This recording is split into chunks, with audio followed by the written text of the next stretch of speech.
Guys, welcome back. Hey guys, welcome back to Lily on the Lily. And today I'm gonna be reacting to. Okay, so the channel is actually called Actually Happened. Sorry for that stupid thing right there. Yeah, my forget. Okay, so stop getting out of this. Okay. So today I'm going to be reacting to Actually Happened channel, and the first one is going to be I broke up with my disabled boyfriend. I feel like I already know what it's going to be, like somebody making fun of her because she has a disabled boyfriend. But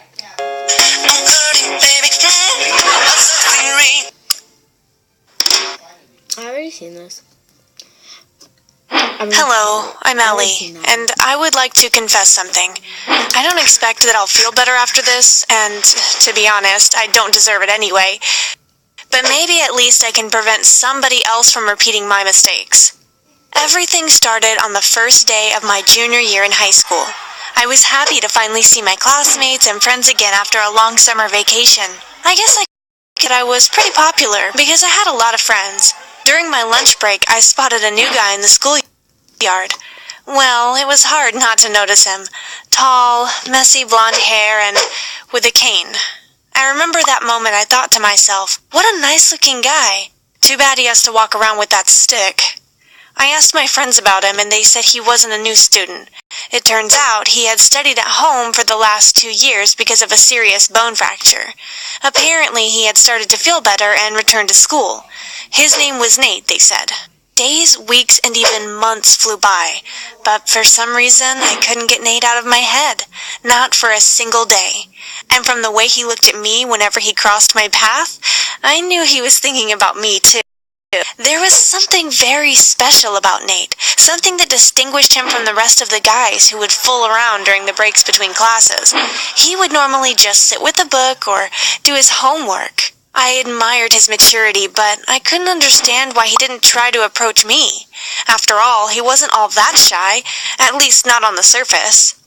A lot of people like people. Okay, there's people that like other people in high school, but mostly a lot of people don't really think about it, like what that person is, like what is he about and stuff. So I don't know how to explain it. Whatever. Sometimes I'd imagine that we'd somehow collide in the school hallway, and following the best traditions of silly romantic comedies, I would drop a book and we would simultaneously reach out for it and our hands would touch, and then, well, actually, everything turned out A lot of people always think about that, and I'm just like, okay. even better. One of our friends had a huge birthday party. Nate and I were among those invited. Shortly after the party started, some guests gathered around the birthday girl in the living room, while others were playing board games in the kitchen. But I went to the balcony to get some fresh air because it was too stuffy inside, and the music was a little too loud. Nate must have noticed my disappearance and soon came to the balcony too. Surprisingly, there was no one else there, just me and him. We exchanged a few phrases. That sounds a little bit weird if you ask me, because, girl, I know you in high school, you were like 14.